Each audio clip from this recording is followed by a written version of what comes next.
colocassem suas frontes, nós temos uma primeira palavra, um primeiro momento com Deus. Vamos orar. Querido Deus, aqui nesta manhã, no sítio Cuca Legal, está reunido a tua igreja, Senhor. E como igreja, o teu povo está aqui para te render louvor, Senhor. Render adoração a ti e ouvir a tua palavra também, Senhor Deus. Que o Senhor possa, nesse primeiro momento em que estamos clamando e adorando o teu nome, que o Senhor possa nos enviar uma porção dobrada do teu Santo Espírito. Que o Senhor possa também enviar os teus santos anjos para que cuide aqui das nossas crianças, Senhor Deus, para que cuide dos nossos acompanhantes, para que nenhum problema ocorra. Senhor Deus, que possamos estar aqui nesta manhã e neste retiro com o nosso coração ansiando por encontro contigo, Senhor Deus, ansiando ter um bom retiro, tendo momentos agradáveis de felicidade. E por isso, Senhor Deus, queremos pedir que o teu Espírito Santo habite o nosso coração. Que qualquer tristeza, qualquer problema, qualquer desavença possa ser, Senhor, rapidamente suprimido pelo teu amor e pelo teu poder, Senhor Deus. Esteja conosco. Pedimos mais uma vez, perdoa os nossos pecados, em nome de Cristo Jesus. Amém. Bom dia. Bom dia. Prazer estar aqui com vocês. Vim de bem longe, mas é muito, muito, muito bom voltar ao Brasil sempre e, mais do que isso, compartilhar momentos assim, de adoração e de louvor. Essa primeira música que eu vou cantar hoje, ela é uma mensagem que fala muito a mim. O Senhor foi muito sábio quando disse lá em Mateus capítulo 11, versículo 28, que o Senhor julga suave o seu fardo leve. Como a vida seria mais fácil se eu simplesmente seguisse isso e deixasse para Ele os nossos fardos e nossos problemas.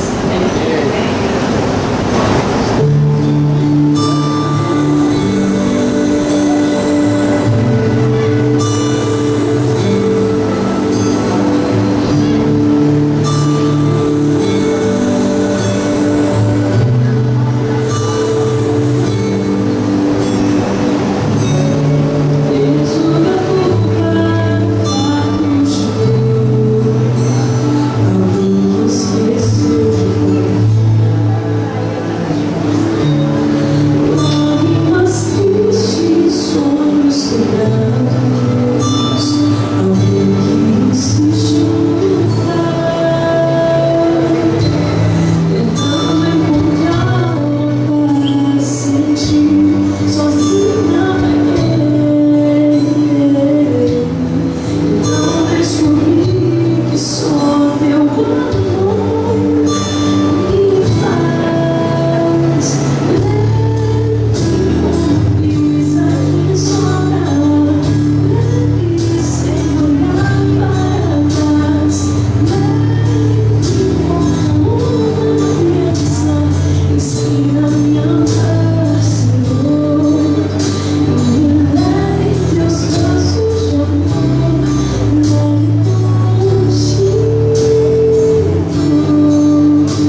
sétima vez, me tornar mais salvo que o mundo vai então voltar a ver. É preciso crer na cruz, na tornar-se no ser, esperar só mais um pouco, até ver Jesus descer para atravessar o mar. Coloque o pé na água para chegar ao outro lado. Você precisa acreditar. Deus virá vir para você, mas antes você precisa crer. Se bem possível é achegar-se a Deus, pelo menos o seu lugar, caminhe no meio do mar.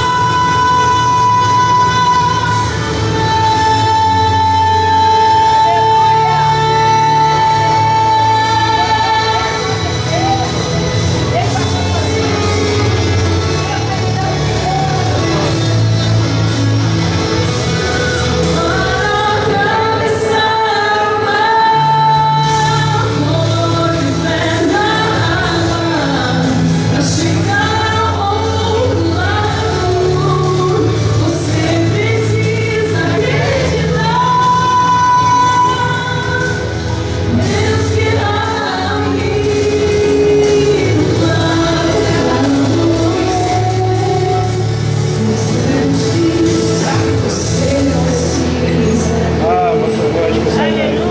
Vou expulsar ele daí.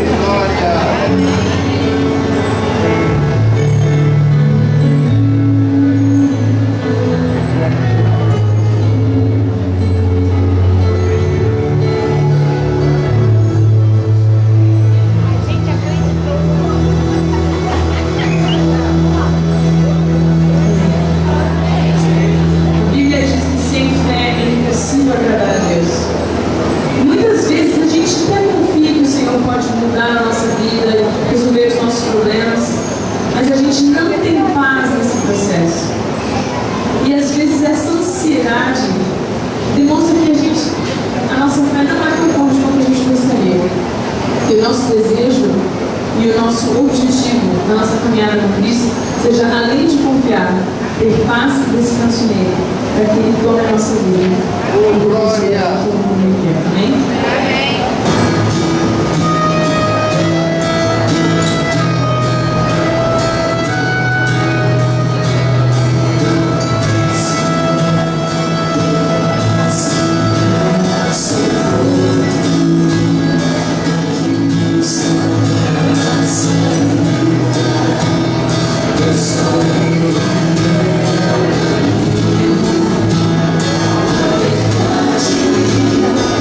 Yeah.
Impressionando a nossa alma com a grandeza do Deus de Israel. Amém. De maneira, Senhor Deus, que ao terminarmos este retiro, ao terminarmos a mensagem desta manhã, sejamos novas criaturas. Amém. Transformadas pelo Teu poder. Amém. É o que nós te suplicamos no nome de Jesus. Amém. Amém. Obrigado.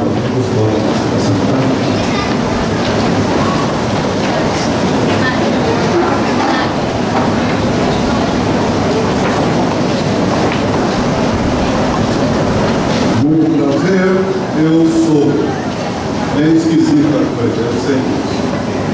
O Rodrigo me perguntou qual era o título, eu disse para ele, ele disse muito prazer, eu sou. Tá bom? E aí? Mas vocês vão entender o que eu falo para ele. Muitos anos atrás, John Conchar começou a namorar Rose nos Estados Unidos. O negócio que eles começaram a namorar pela internet. John era um desses rapazes extremamente tímidos, tinha medo de conversar com as garotas, especialmente sobre o namoro. Mas pela internet ele criou coragem e lá foi, conseguiu namorar a Rose. Em determinado momento desse namoro, eles só se falavam pela internet, não haviam se conhecido pessoalmente. Ele não conhecia a aparência dela e nem ela dele. Em um determinado momento ele pediu para que Rose enviasse uma foto dela para ele conhecê-la, o pessoal, assim, conhecer a fisionomia dela, o seu rosto.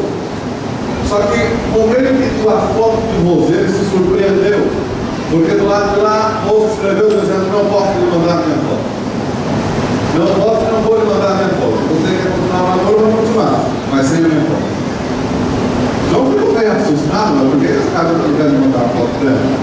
Eu conheço de cabeça, nós nos conversamos aí pelos meios da internet, eu sei o que tem dentro da cabeça dela, mas por que ela não quer me dar a foto dela? E ele insistiu mais uma vez: você pode me mandar a sua foto? E ela disse não, e ficou irritada: não vou lhe mandar a foto. Não faça o que você quiser, não vou lhe mandar a foto. Me mande você uma foto sua. Aí João já estava irritado do outro lado também. Não vou lhe mandar uma foto. Você não me manda a sua, também não lhe mando a minha. E ficaram nessa, mas continuaram na volta. Até que um dia, a Rose ia viajar para a cidade bem próxima da onde João morava. E eles visualizaram a oportunidade de se conhecerem pessoalmente. E começaram a planejar as coisas, quando você vem, como vem, etc. E João viu aí a oportunidade de conseguir uma foto de Rose.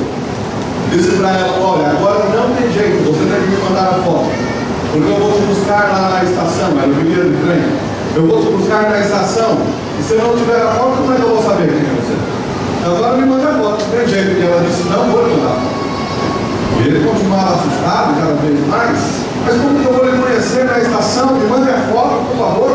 Não vou lhe mandar a foto, não peça mais. Então como é que nós vamos nos conhecer lá? Perguntou João. E ela disse: me manda você uma foto sua. E eu lhe reconheço lá na estação. Eu não vou lhe dar a minha foto. Então onde nós vamos nos conheceram.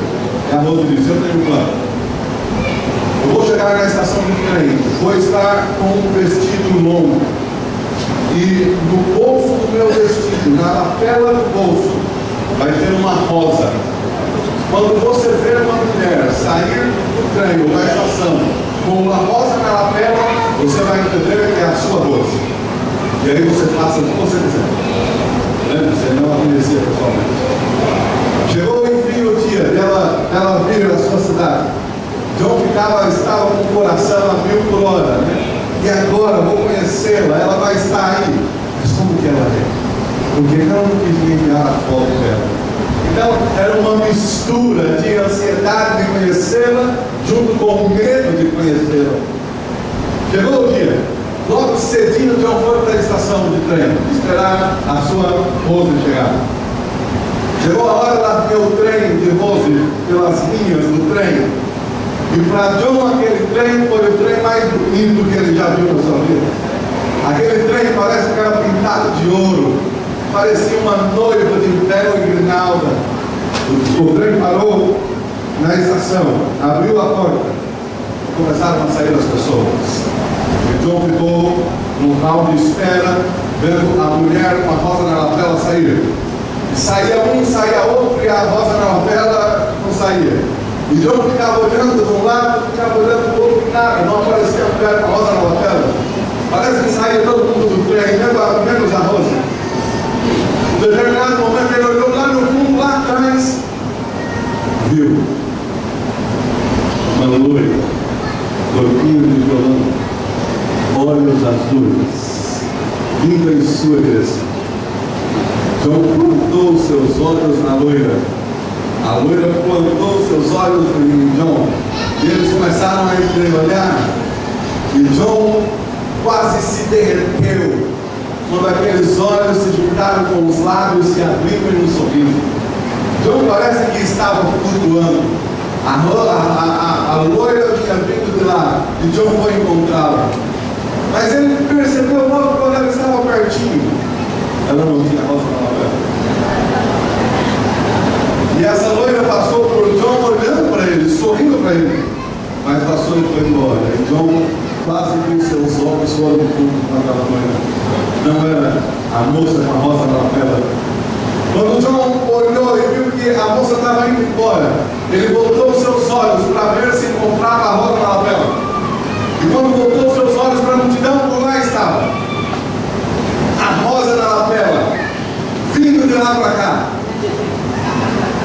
Uma senhora de uns 80 anos de idade, toda roliça, com aqueles óculos fundo de garrafa, com óculos na cabeça, mas estava vindo em direção a John. John olhou e aquela sensação que ele teve com a loira, imagine tudo ao contrário. John olhou para aquela mulher, olhou para a porta de saída da estação. Se fosse você no lugar de John, o que você faria? O que você faria? Seja sincero, o que você faria? Corre. John olhou para aquela senhora, olhou para a porta, olhou para a senhora, olhou para a porta. E ele pensou assim, não, eu sei que essa mulher tem no coração. Sei o que tem na cabeça dela. Faz tempo que eu estou conversando com ela. Pode ser até que não dê namoro, nem nada, né? Mas pode ter uma boa vontade. Vou conversar. E John foi em direção à senhora, de uns 80 anos, com a rosa na lapela. Estendeu a mão para a senhora e disse, olha, tudo bem? Enfim nos conhecemos. Sou John. A senhora ficou assustada, deixou ele com a mão estendida e assim meio que reservada, como se houvesse tomado um susto. E John percebeu que ela estava assustada e tentou ser mais simpático. Não, tudo bem. Eu sou o John. Não precisa ficar com medo. Está tudo bem. Como é que você está? Quem é você, rapaz? A senhora disse. O que é isso? O que está acontecendo? Eu disse, calma. Sou eu, John. Lembra da internet? O nosso namoro. A senhora, como é que é? Nosso o que, rapaz? Nosso namoro, não lembra? Moça, sou o John, eu sou o John aí. A rosa na lapela, lembra dos meus cartões? Você não é minha namorada? Me respeita, moleque, olha a sua idade. Eu tenho idade para ser a sua mãe. Mas espera aí, o que nós combinamos?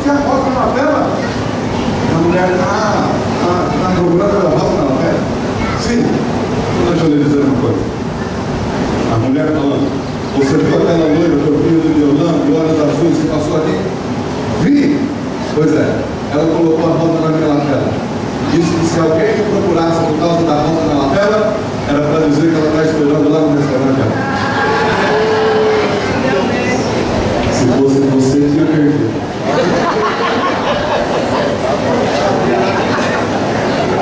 Não foi conhecer a sua marca. Sabe que nessa terra nós somos feitos de relacionamento. Não de relacionamento, mas somos feitos para relacionamento.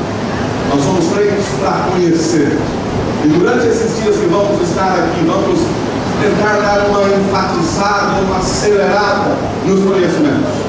Os conhecimentos interpessoais. É bem provável que tenha alguém aqui que você não conheça. E nossa ideia é que você o conheça. Pode ser que não tenha namoro, mas pode dar uma grande amizade. E pode dar um grande laço de amizade cristã. Por isso, muito prazer, eu sou Márcio Carvalho, pastor da Igreja Adventista do Sétimo Dia. Estou vivendo em São Paulo. Vamos lá. Estou aqui com a minha esposa, Daniela Carvalho, está lá atrás. A mulher mais linda desse mundo, a 12 perdeu para ela. Amém? Amém. Não diz amém. Meu filho menor está conosco, é o Ita, está por aí, 3 anos. Tem um outro filho de 14, foi em São Paulo, foi convertido da minha igreja lá. E está conosco também a minha mãe, está nos acompanhando, Maria Indolente. Ela também é a mulher mais bonita desse mundo. Amém? Amém, amém. À tarde nós vamos ter uma atividade para nos conhecermos melhor. Mas o nosso maior objetivo com essa temática, com esse retiro, é conhecermos um pouco mais profundamente a pessoa de Deus. Precisamos fazer com que a Bíblia nos apresente quem é Deus. E talvez nesse retiro você vai conhecer pela primeira vez Deus.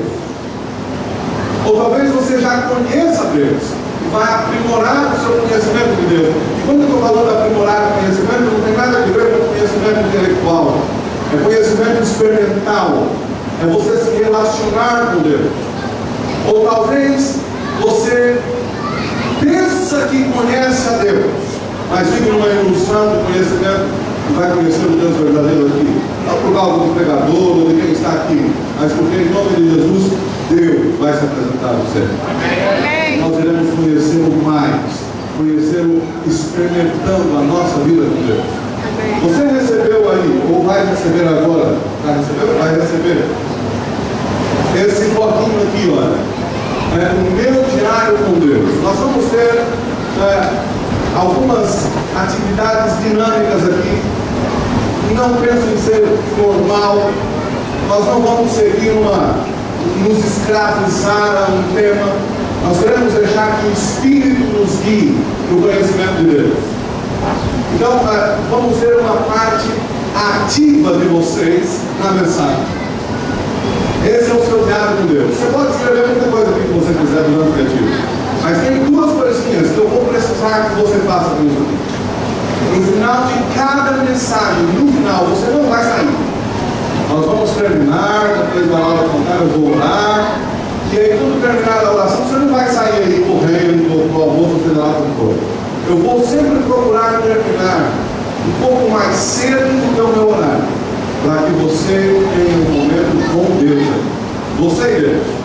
E aí você vai escrever nesse seu diário com Deus assim: o que Deus falou a você durante essa mensagem?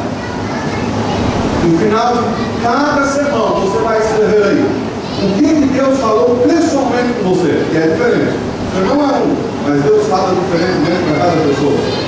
E o sermão vai lhe alcançar de forma diferente. Mas você vai escrever o que Deus falou a você de uma forma direta. O que você está precisando fazer ou deixar de fazer. O que Deus está querendo contigo. Você vai escrever aí. E depois de escrever o que Deus lhe falou, você vai escrever a sua resposta ao que Deus lhe falou. Deu para entender? Clarinho com algo. Você vai escrever qual a mensagem de Deus especialmente para você hoje. Ou em cada sermão. E no final você vai colocar a resposta, a sua resposta. Deus me falou isso aqui. Deus quer isso. A minha resposta, Deus, é isso aqui.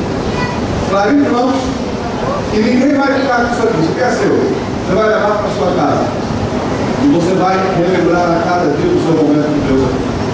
Tudo bem? Podemos seguir dessa forma ou não? Podemos?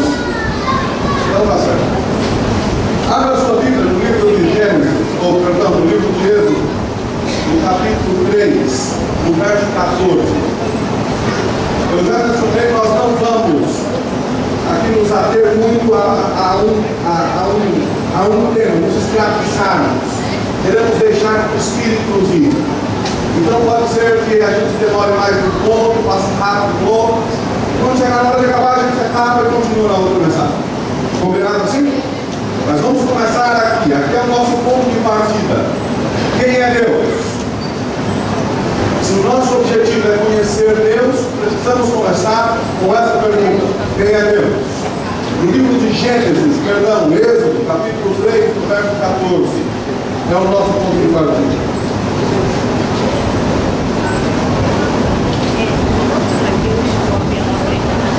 3:14. Depois do nosso culto, em algum momento, eu quero pedir para você para procurar a Giovana. Onde está a Giovana? Deu uma escapadinha.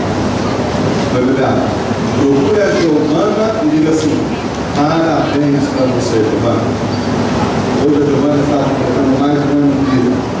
Deus parabéns para ela. Tudo bem? Êxodo capítulo 3.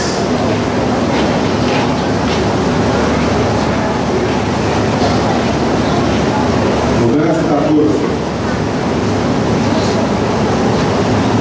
O contexto, não quero me demorar no contexto, porque imagino que vocês o conhecem.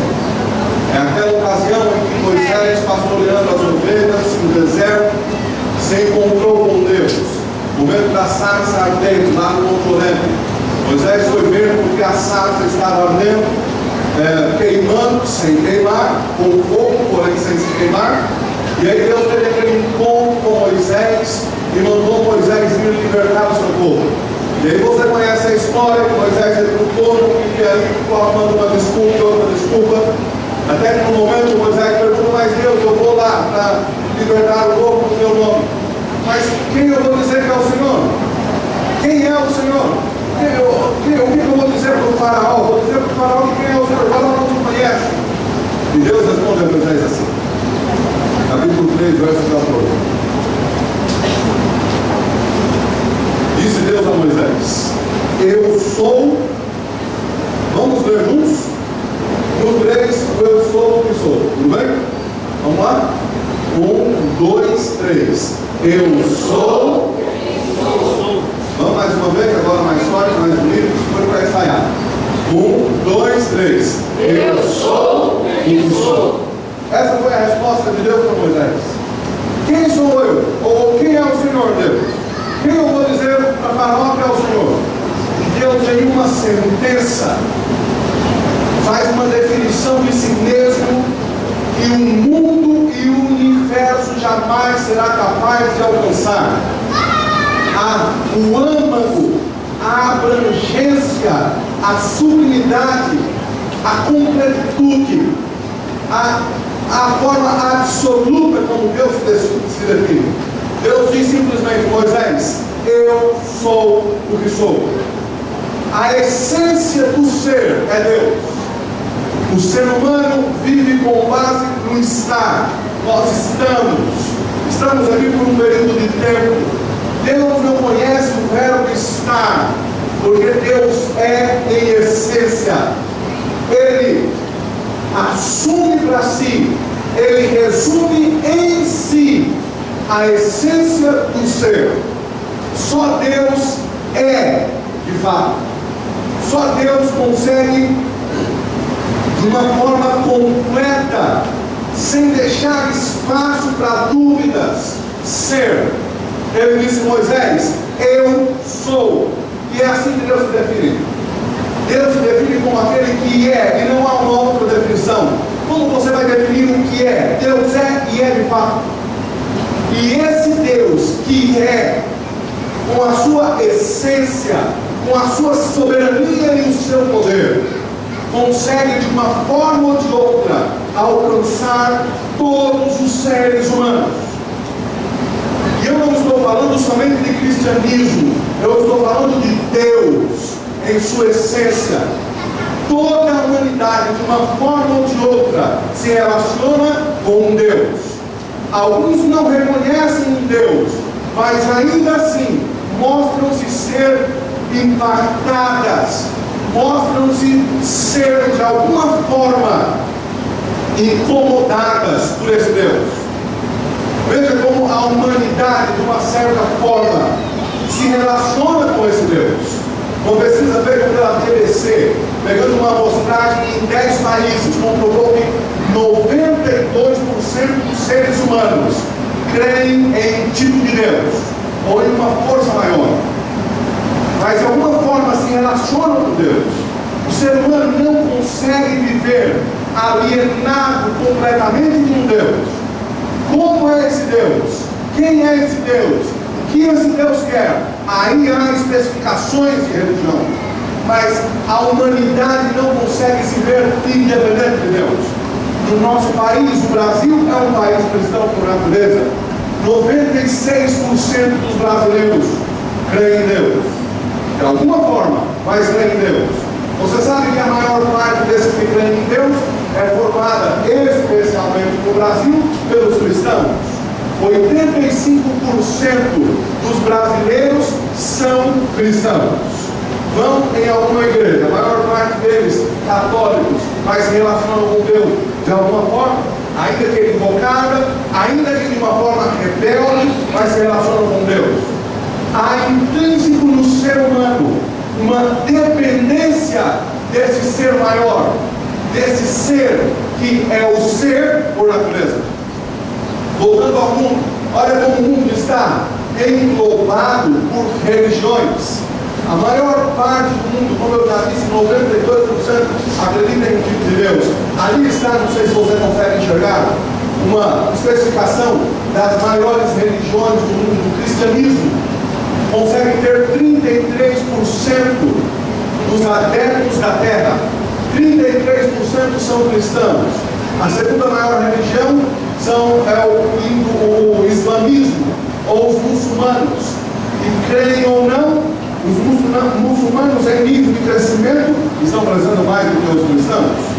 Ainda não são a mesma quantidade que os cristãos, mas dizem as pesquisas que se continuar os cristãos crescendo como estão e os muçulmanos crescendo como estão, daqui a 50 anos teremos mais muçulmanos na terra do que cristãos.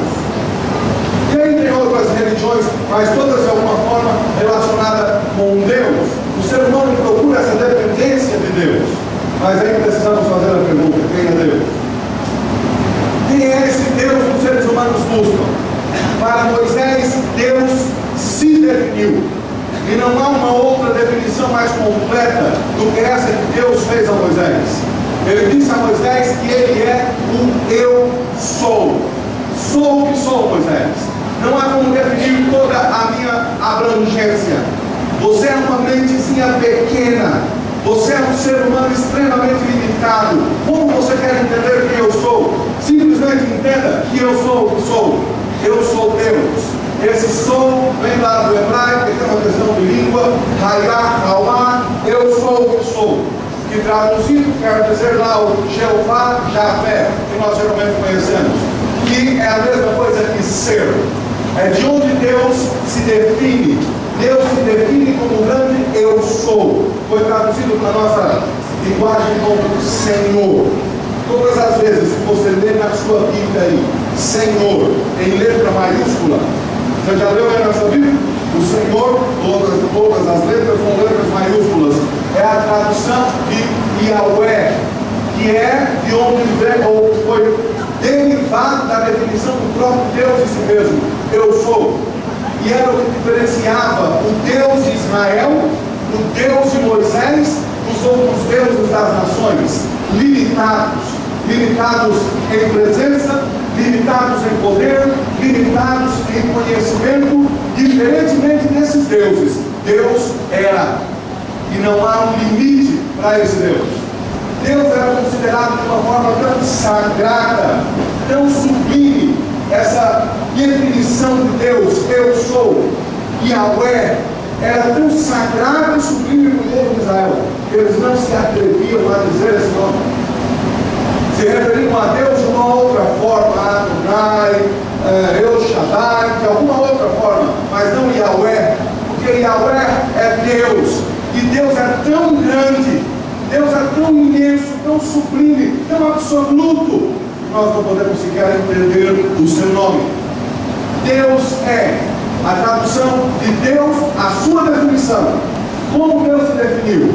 Ele se definiu como existir, ser, vir a ser, acontecer, ser feito. Em outras palavras, Deus é tudo.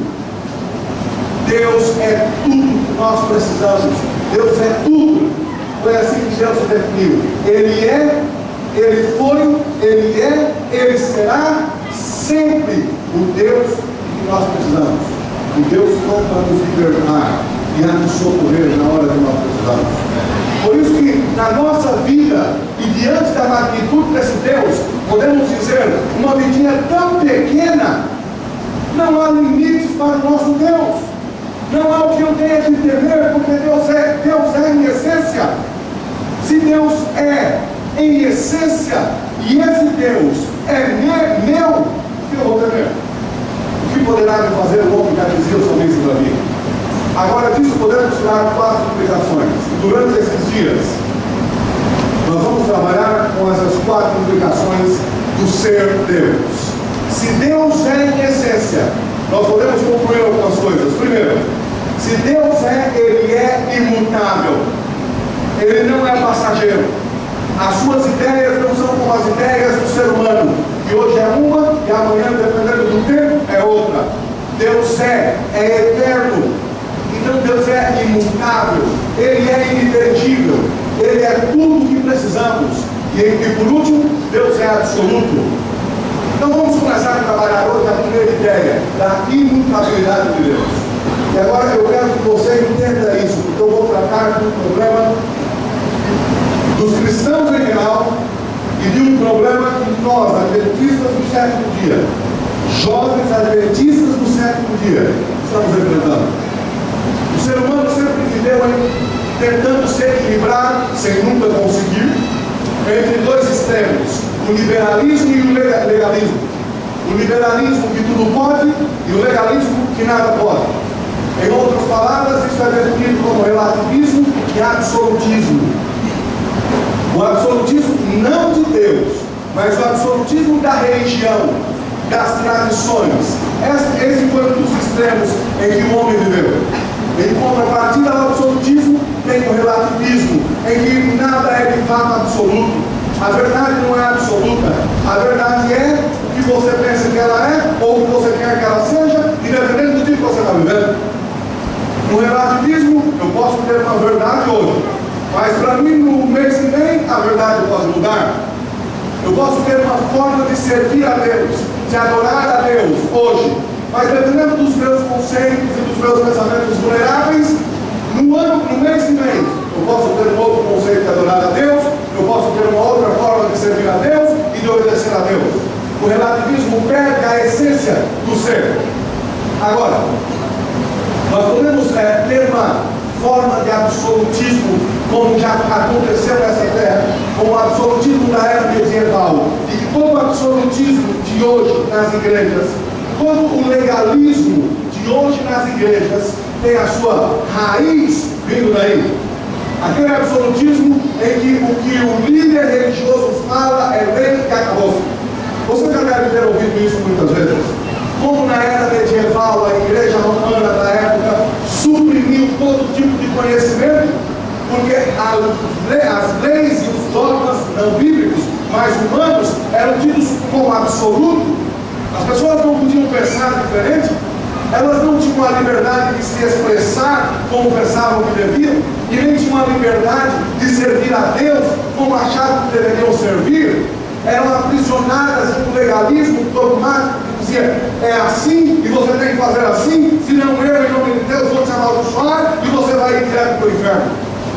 E dessa forma as pessoas tinham que viver coagidas, não tinham acesso à palavra de Deus, porque as pessoas a população que não podia estudar a Bíblia não tinham acesso a conhecimentos, porque o conhecimento se resumia e se limitava na igreja. Qualquer conhecimento, quer seja de ciência, quer seja tecnológico, quer seja industrial, tinha que passar pelo crivo da igreja. E como geralmente não passava por esse crivo, nós tivemos quase 1500 anos do conhecimento estagnado, do conhecimento frustrado, sem o desenvolvimento humano, porque a igreja vivia no absolutismo. Esse absolutismo ou legalismo pode ser exemplificado na época medieval com a história de Copérnico e Galileu, que você conhece. Esses homens tiveram que enfrentar o que nós hoje vemos que era um absurdo. Até então, a igreja achava que a Terra era o centro do universo. Tudo gira em torno da nossa Terra. Olha o tamanho do orgulho humano. Tudo gira em torno de nós. Nós somos a razão da existência. Nós somos a razão do universo. De repente, dois homens católicos, Copérnico e depois Galileu, se apresentam e dizem: não é bem assim, não. Mas olha, o fato não é assim. Não é o mundo que gira em torno de nós, e não é o Sol que gira em torno da Terra, mas a Terra gira em torno do Sol. Isso é verdade ou é mentira? Oi. Isso é verdade ou é mentira? É a Terra que gira em torno do Sol ou o Sol que gira em torno da Terra? Hã? Para você é óbvio. Mas quando esses homens apareceram com essa história, foram amaldiçoados, foram condenados como hereges. Galileu teve que viver confinado em sua casa sem poder sair até o final da sua vida, porque tentou quebrar um paradigma, um dogma que era tido como absoluto e aí teve que ser amaldiçoado. Giordano Bruno foi quem tentou prosseguir com as ideias de Galileu. Sabe o que aconteceu com Giordano Bruno? Foi morto, mandado da igreja, porque ele estava indo além dos limites que a igreja permitia. Então, esse absolutismo, esse legalismo nunca foi bom. Sempre trouxe mais desgraça do que bênçãos. Sempre trouxe coisas ruins do que coisas boas. O legalismo nunca salva. Você deve se lembrar que Jesus foi preso por causa do legalismo e foi morto por causa do legalismo. Só que agora nós estamos vivendo, e é aqui que eu quero chegar com você, o extremo oposto do absolutismo, que é o relativismo da era pós-moderna. Depois dessa época de absolutismo da igreja, em que o que valia era a palavra da igreja, o resto era conversa, ainda que essa palavra contrariasse a Bíblia. Depois disso, tivemos algumas revoluções contra esse próprio absolutismo. Tentaram, abre aspas, matar a Deus. E aí veio o iluminismo, veio a ideia do evolucionismo, que você conhece, todas como uma resposta rebelde àquele absolutismo que tinha. Uma forma de se libertar desse Deus, mas não conseguiram, porque hoje a religião, de uma forma ou de outra, está mais viva do que nunca. Hoje as pessoas, de uma certa forma, estão buscando a Deus. Só que aqui se apresenta uma armadilha para o jovem cristão. Eu quero que você preste bem atenção agora, porque aqui vai mais afetar você. Aqui tem uma armadilha para o cristianismo. Qual a armadilha? É essa ideia de que o cristianismo ou a religião está ressurgindo. E aí, de fato, muita gente busca Deus. Olha, por exemplo, essa pesquisa do Instituto Alemão de Jovens Brasileiros entre 18 e 29 anos. A pesquisa comprovou que a maioria dos jovens brasileiros dessa idade, quantos aqui tem 18 a 29 anos? Levante a mão. Estou levantando a mão, mas tem 18 a 29 anos, viu? Levante a mão quem tem 18 a 29, bem alto no poder. Muito bem. Você faz parte desse grupo aqui, pelo menos em parte. Você faz parte desse grupo.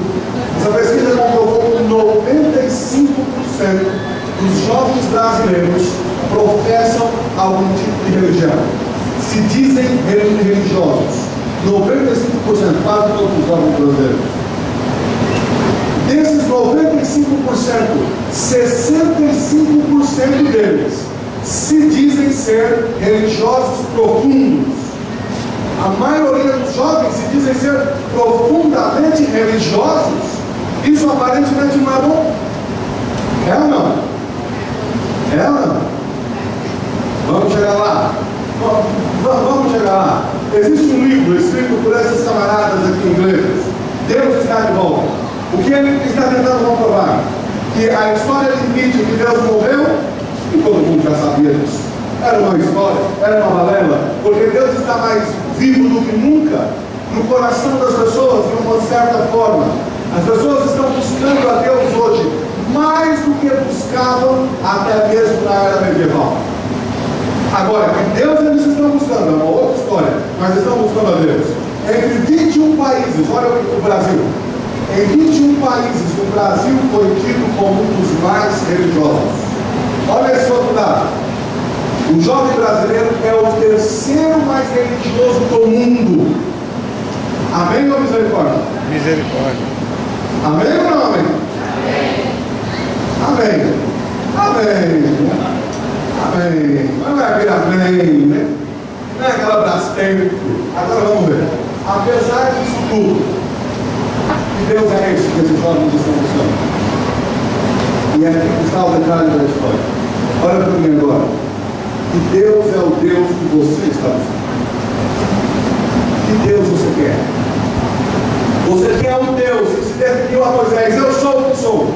Ou você quer um Deus que se adapte à tua forma de crer em Deus? Você quer um Deus real ou um Deus seu, no sentido de ser um Deus que se adapte, que seja conveniente para você? Porque infelizmente isso é o que está acontecendo com esse mundo de pessoas que estão buscando a Deus. Imagine isso aqui. Que jovem que esse povo está buscando? Que esses 95% dos jovens brasileiros estão buscando. Que Deus é esse? O IBGE fez uma pesquisa perguntando às pessoas qual era a sua religião. E para essa pergunta, qual era a sua religião? O IBGE teve 35 mil respostas. Qual é a sua religião? 35 mil respostas diferentes. Será que nós temos um Deus de 35 mil religiões? Deus não é um Deus dessa forma, de uma religião ou de outra. Deus diz assim, eu sou o que sou, eu não mudo, eu não vou me adaptar aos pensamentos humanos, eu não vou me adaptar ao absolutismo humano, e nem vou me adaptar ao relativismo. Eu sou o que sou. Deus é imutável em sua essência. O caráter de Deus, as doutrinas de Deus não podem ser mudadas de acordo com os pensamentos humanos, porque Deus é o que é. Olha essa garota. Eu vou falar o nome dela. Olha essa garota. Ela tem 20 tatuagens. E aqui eu não estou lá condenando, mas só como um exemplo, né? Ela tem 20 tatuagens, 2 piercings no nariz e um alargador na orelha. E se veste mais ou menos assim. Se você encontra essa jovem na rua com pouquíssima roupa, você diz que ela está indo para onde? Para a igreja ou para a balada? Para onde você acha que ela está indo? Se você olhar a jovem simplesmente pela sua aparência, você diz que ela está indo buscar a Deus e curvar diante do Deus de Israel? Ou você diz que ela está indo para a Irmandade? Seja sincero. Seja sincero, para onde você diz que ela vai? A implorar. É isso que você vai dizer? Não, nós não dizemos isso. Nós dizemos que ela está indo para outras coisas. Mas e se essa jovem está com uma Bíblia na mão e de fato indo para a igreja? E ela vai para a igreja, e a igreja diz, filha, está muito bom. Olha, filho, porque Deus não só te aceita assim, como Deus quer que você fique assim. Você pode continuar com seus piercings, pode continuar com sua maquiagem, pode continuar com suas roupas, pode continuar com a sua bebida, pode continuar com o seu sexo libertino, pode continuar até com suas drogas. Deus não está nem aí com isso. Deus só quer o teu coração. Será que isso é verdade? Ou será que isso é mais um conceito humano de um Deus fácil? De um Deus que muda de acordo com os pensamentos? Deus não é o que nós achamos que Ele é. Deus é o que é. Deus é imutável. Deus não muda porque eu acho que deve ser assim. Deus é o que é. Essa foto que tirei faz parte de um artigo que talvez você tenha lido da revista Época. O tema do artigo é Deus é? Não, Deus não é mais o grande eu sou. Ele não é o Yahweh. Ele não é aquele Deus que diz assim, eu sou Deus e não mudo. Não, Deus é pobre. Deus é pobre. Deus pode se adaptar ao que você pensa. Deus pode se adaptar ao seu estilo de música. Deus pode se adaptar ao seu estilo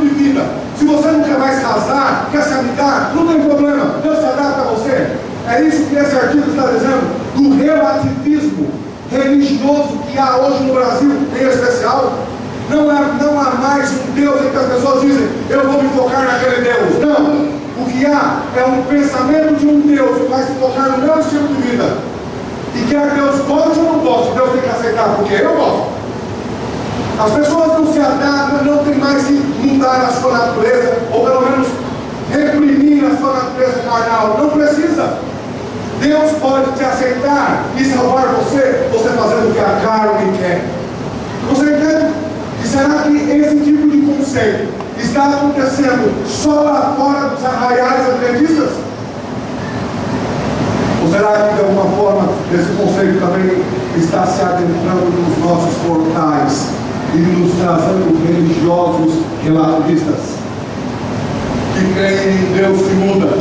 Vamos voltar àquela estatística. Olha aqui. Eu disse a vocês, 95% dos jovens brasileiros se dizem religiosos. 65% deles se dizem religiosos profundos. Agora veja a ironia. Somente 35% deles dizem viver de acordo com algum preceito. Será que isso é algum tipo de religião profunda? Será que eu penso que ser religioso é só vir na igreja sábado de manhã e aí já está bom? Só 35% desses jovens dizem crer em algum preceito. Olha esse. O nível de comprometimento com preceitos do jovem adventista é um dos menores do mundo. E aqui vem a outra ironia. O Brasil é um dos países mais religiosos do mundo. Mas quando se fala de viver em conformidade com alguns preceitos, o Brasil é um dos menores do mundo. Prova disso, carnaval. O que é o carnaval? Alguns anos atrás, pouco tempo atrás, estava lendo um livro. O livro falava de um concílio entre pastores não adventistas, pastores evangélicos, de todo o mundo. Eram 80 pastores, se reuniram em algum canto do Oriente Médio para ter um concílio cristão. Pastores não adventistas. E foi lá o pastor brasileiro também. E esse pastor brasileiro, por alguma razão, estava com uma revista com fotos do carnaval. Não sei o que ele estava fazendo com aquilo, mas estava com uma revista com fotos das mulheres do carnaval. Um pastor do Oriente olhou a capa da revista e ficou horrorizado. E o pastor do Oriente olhou e disse: que é isso? Essa mulher aí, vestida para carnaval, ou não vestida para carnaval, acho que é melhor assim. Essa mulher aí, ela é prostituta? Perguntou o pastor do Oriente. O pastor do Oriente disse: não é prostituta. Porque ela está vestida desse jeito, ela está pulando carnaval. O Brasil é normal. Pastor do Oriente. O pastor ficou meio inquieto, de repente voltou para o pastor brasileiro e, indicando a foto, perguntou de novo: essa mulher tem marido? O pastor disse: deve ter. E cadê o marido dessa mulher? Que está deixando a mulher dele desse jeito? Deve estar pulando aí com ele. Não acredito. O pastor saiu.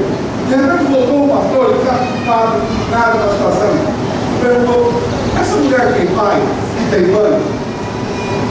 Deve ter? E onde está o pai e a mãe dessa mulher que está deixando ela desse jeito? Deve estar em alguma bancada por aí, em algum camarote assistindo a vida dele do outro lado. De repente o pastor do Oriente se levantou do concílio, chamou a atenção dos 80 pastores. E foi pastores não adventistas.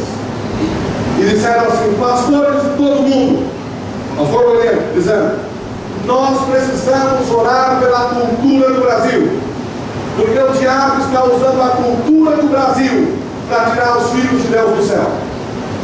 Você acha que isso é mentira ou é verdade? Hã? E esse tipo de história está muito retratado aí, nesse tipo de realidade. Apesar de serem religiosos, são extremamente relativistas em suas crenças. Olha essa outra pesquisa, no Brasil ainda. Olha o que as pessoas perguntaram, o que as pessoas responderam. Deus é um produto da imaginação humana? 73% dos entrevistados disseram não. Deus não é um produto da imaginação humana, Deus é real. A outra pergunta: Deus é uma força maior? 93% das pessoas entrevistadas disseram: Deus é uma força maior. Agora a terceira pergunta: você duvida de algum princípio religioso? 85% nós mudamos. Tem como você conciliar uma coisa com outra? E por que eu estou dizendo isso aqui? Porque nós estamos num retiro espiritual em que temos muitos jovens e miseravelmente nós estamos vendo realidades como essas dentro do nosso meio. E eu preciso dizer a vocês hoje, o nosso Deus é imutável. Amém. O nosso Deus não é adaptado, não é variável de acordo com os nossos pensamentos. O nosso Deus é real. Olha essa outra história de Gabriel. Eu sei que vou estar contando algumas feridas aqui. Gabriel Anésio, de 19 anos, era católico.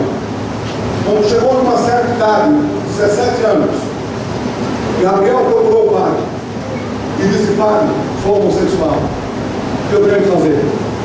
E o padre me disse: filho, resta você procurar o marido, jejuma, vai o que puder, mas você tem que deixar essa vida. O padre.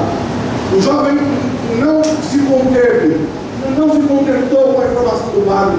E aí saiu da igreja católica e foi para alguns evangélicos desses pentecostais. Quando chegou nos evangélicos, disse do seu problema para os pastores. O pastor chamou ele na frente de todo mundo na igreja, colocou a mão em cima da cabeça do jovem com mais não sei quantos pastores e começou a expulsar o suposto demônio que estava no jovem. Você está endemoniado, precisa largar essa coisa. O jovem também, logicamente, não ficou contente com essa situação, saiu dos evangélicos e foi para o candomblé. E lá no candomblé encontrou uma mãe de santo e disse do seu problema: eu sou homossexual, eu quero deixar de ser homossexual. E a mãe de santo disse assim: filho, pede outra coisa, porque essa é muito difícil. O jovem saiu do candomblé, sabe onde ele foi?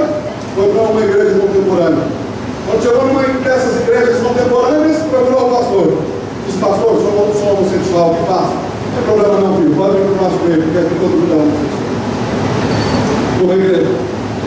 Sabe, eu questiono logicamente a forma com que um jovem como esse é tratado no catolicismo ou nos evangélicos. É lógico que precisa de ajuda, mas eu não posso agora simplesmente me calar e dizer: filho, vem para a igreja, pode viver assim, porque Deus te aceita assim. Ou quando Deus diz: se você continuar assim, você vai morrer, você vai se perder, você não vai estar comigo na eternidade. Então eu não tenho o direito de dizer. Apesar da sociedade mudar, apesar da sociedade ser pós-moderna, apesar de vivermos numa era em que tudo muda, eu preciso lhe dizer uma coisa: Jeová, Yahweh, não muda. Os seus princípios são eternos. Ele ama os pecadores, aceita os pecadores como eles são, mas Deus não aceita deixar esses pecadores da mesma forma. Deus está dizendo: filho, eu quero mudar você. Deus é diferente do absolutismo medieval e também é diferente do relativismo moderno. Deus não é de acordo nem com um e nem de acordo com o outro. Deus não é moldado pelos nossos desejos e pelas nossas inclinações. Antes pregávamos: olha, você precisa reprimir, pedir para Deus crucificar a sua natureza carnal, a natureza espiritual, reinar em você. Agora, hoje vivemos numa era sem filho, não tem problema a sua natureza carnal, você pode satisfazer os desejos da sua carne, porque Deus aceita. Não é assim. A nossa natureza carnal é pecaminosa e nos levará para a perdição. Deus está dizendo: filho, crucifique o seu eu, crucifique os seus desejos pecaminosos lá na cruz e coloque o meu Espírito no trono do seu coração, e aí você poderá ser salvo. Deus não é moldado pelos nossos desejos. Os homens foram criados à imagem de Deus, mas agora estão tentando criar um Deus à sua imagem. Um Deus que seja de acordo com o que eles querem, e não um Deus que seja soberano, que seja o ser em essência. Não se esqueça que quando Jesus veio ao mundo, os judeus e os líderes judeus em especial o prenderam e o crucificaram. Por quê? Porque esse Jesus não se adaptava, não era de acordo com as perspectivas daqueles homens. Era um Jesus diferente, não era um Jesus do jeito que eles queriam. Então o que eles fizeram? Crucificaram Jesus. Hoje nós vivemos um perigo semelhante e precisamos nos lembrar que, assim como lá no tempo de Jesus, mais uma vez, Jesus foi o que é e não o que o povo queria que ele fosse. E eu quero te dizer isso hoje. Olha bem aqui: Deus não é e nem vai ser o que você quer que ele seja. Deus é o que é. Somos nós que temos que mirá-lo e dizer: Senhor, e ter poder para ser a tua imagem e semelhança. Somos nós que devemos avançar na carreira da santificação. A Bíblia diz assim: sede santos, como quem é santo? Como quem é santo? Como o vosso Deus é santo. A Bíblia não diz: filho, vai lá, pinta e borda. Pode continuar com o sexo divertido do jeito que você quer. Afinal de contas, nós estamos no ano 2012. Você pode se vestir do jeito que você quiser, filho. Não tem problema se escandalizar ninguém, não. O problema está aí no seu coração. O que eu quero é o seu coração. Deus não é um Deus desse. Deus é um Deus que ama e quer salvar, mas é um Deus que quer salvar o homem do pecado. Então agora veja. Deus nos salva do quê? Me ajudem. Deus nos salva do quê? Do pecado. Do pecado. Ok, Deus nos salva do pecado. Agora, vê se faz algum sentido. Deus nos salva do pecado, para quê? Para não continuar no pecado? Se Deus dissesse assim: filho, não tem problema, continue com o seu estilo de vida errado como está, continue sendo me buscar diariamente, continue quebrantando o meu sábado, quer seja na sexta-feira à noite, quer seja no sábado do dia, continue trabalhando no sábado, continue usando o que você quer usar. Ora, Deus estaria me salvando do quê? Se Ele quisesse que eu continuasse do mesmo jeito? Deus não é, agora grave isso que eu quero terminar com isso. Deus não é o que penso que Ele é, e nem o que desejo que Ele seja. Deus é o que é. Você entendeu isso? Deus não é o que você pensa que Ele seja, ou o que você deseja que Ele seja. Deus é o que é. Não é Deus que precisa se adaptar a você, é você que precisa se adaptar a esse Deus. Talvez você tenha ouvido a história do navio americano, navio de guerra americano. Era um navio que comportava aviões de guerras, muito grande. O segundo maior navio de guerra norte-americano. Dentro desse navio havia outros navios de guerra, além daquela pista de pouso para os aviões de guerra. Esse navio estava no meio do mar, seguindo. E de repente, os tripulantes do navio viram uma luz lá na frente. Quando viram uma luz lá na frente, na direção do navio, na rota do navio, o capitão mandou uma mensagem para a luz que estava lá, para quem estava com aquela luz. E disse assim: mudem a rota, porque o navio norte-americano tal de guerra, navio Lincoln era o nome do navio, está na rota. Mude a sua rota. E de lá para cá veio a mensagem: nós não vamos mudar a nossa rota. O capitão era o capitão do grande navio, um dos maiores do mundo, um dos mais poderosos do mundo. Quando ele recebeu a mensagem de volta, ele disse: que atrevimento desse naviozinho de segunda categoria. E mandou outra mensagem: aqui é o navio norte-americano, tal, nós carregamos outros navios, saia da rota. E aí veio a outra mensagem lá para cá: nós não podemos e não vamos sair da sua rota. O capitão ficou extremamente furioso. E aí já mandou outra mensagem, mas extremamente furiosa, o teor da mensagem. E disse: aqui é um navio tal, nós carregamos outros navios de guerra, nós carregamos aviões de guerra, somos o segundo maior navio norte-americano, navio de guerra. Mude a sua rota, ou você vai sofrer as consequências. E veio a mensagem lá para cá: aqui é uma torre com um farol, muda de rota você, ou você vai sofrer as consequências. Deu para entender? Deixa eu me dizer uma coisa. Nós somos o navio. Se alguém tem que mudar a rota, somos nós. Deus é a torre. Ele é o farol. Ele é o rumo. Ele é a medida. Ele é o grande eu sou, não eu. Ele é aquele que é, que era, que é e que será para sempre. Ele é aquele que conhece todas as coisas. Então, se Deus está dizendo a você, querido jovem, mude o seu comportamento, é porque Deus sabe o que é melhor para você. Se Deus está dizendo a você, filho, se consagre a mim todas as manhãs da sua vida, é porque Deus quer lhe dar o melhor. Ele é o ser em essência. Se Deus diz a você, filho, larga esse cristianismo de fachada, esse cristianismo com dentro da igreja ou por fora, e seja um cristão verdadeiro e genuíno, é porque Deus sabe que é melhor para você.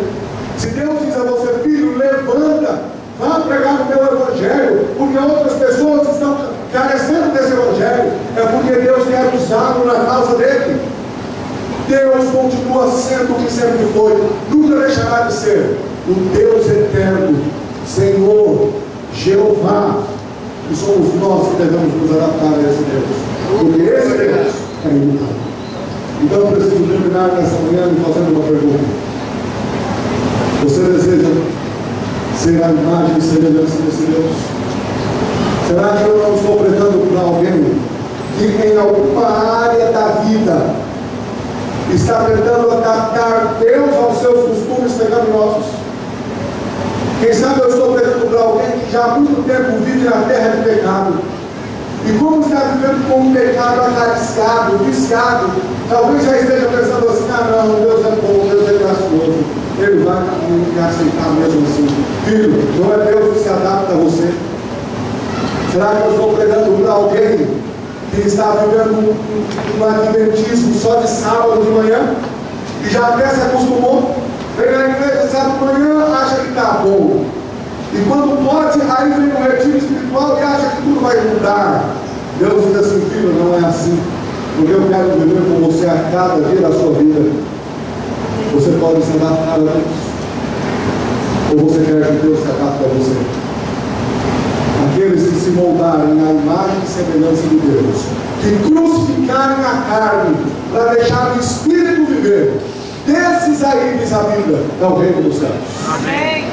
Quantos de vocês querem fazer parte desse grupo? Levanta a mão. Nós vamos ouvir uma mensagem agora, musical. Essa mensagem, mais uma vez, Deus irá usar a palavra para falar no seu coração. E o meu apelo não vai ser para você vir aqui à frente. Só no final da música eu quero que você fique em pé. Mas o meu apelo é para você agora se relacionar com Deus através desse papel. O que Deus está dizendo a você hoje? Qual é a área que você está querendo que Deus se adapte a você? Qual é a área que você está sendo relativista?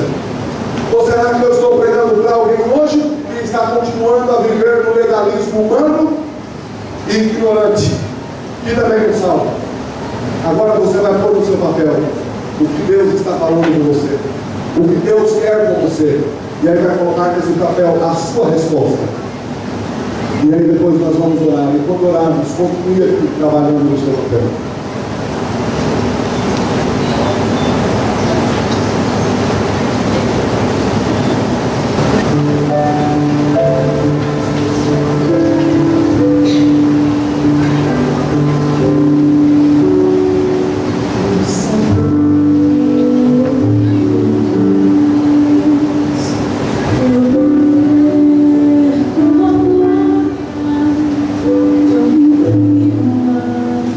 Eu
que orarmos, se você desejar, você pode continuar com o seu papel aí. É o seu momento com Deus, é você e Deus. Pai, obrigado, Senhor Deus, porque quando nós somos inconstantes no nosso agir, no nosso proceder, quando a própria humanidade, a história humana é inconstante nas suas atitudes e comportamentos, o Senhor é um Deus eterno, o Senhor é um Deus imutável, e sobretudo o teu amor por cada um de nós é imutável. Obrigado ao Senhor, porque tu não nos ama ou deixa de nos amar de acordo com nossas atitudes, assim como o amor humano, mas porque assim como o Senhor é eterno em seu caráter e em sua essência, o teu amor também é eterno por cada um de nós. Então agora, Pai, toma-nos em tuas mãos. Talvez estejamos em algum momento, Senhor, relativar os teus preceitos. Talvez estejamos querendo viver com Deus, mas um Deus sem preceitos, um Deus sem mandamentos. Ó Pai, que a tua misericórdia nos alcance a todos nesta manhã, e que pelo nome de Jesus o Senhor nos perdoe por todos os nossos pecados. E agora, Senhor, não queremos trazer nenhuma desculpa para o nosso pecado. Nós simplesmente o colocamos diante de Ti e imploramos perdão no nome de Jesus. Mas que o Senhor nos perdoe e nos conceda o Teu Espírito Santo, para que a nossa vida agora seja moldada de acordo com a Tua imagem e semelhança. Que o nosso Deus seja o Deus de Abraão, Isaac e Jacó. Que o nosso Deus seja o Deus de Moisés. Que o Deus de cada um de teus filhos e filhas que aqui está seja o grande Eu Sou. É o que nós te pedimos no nome de Jesus. Amém. Deus abençoe a todos.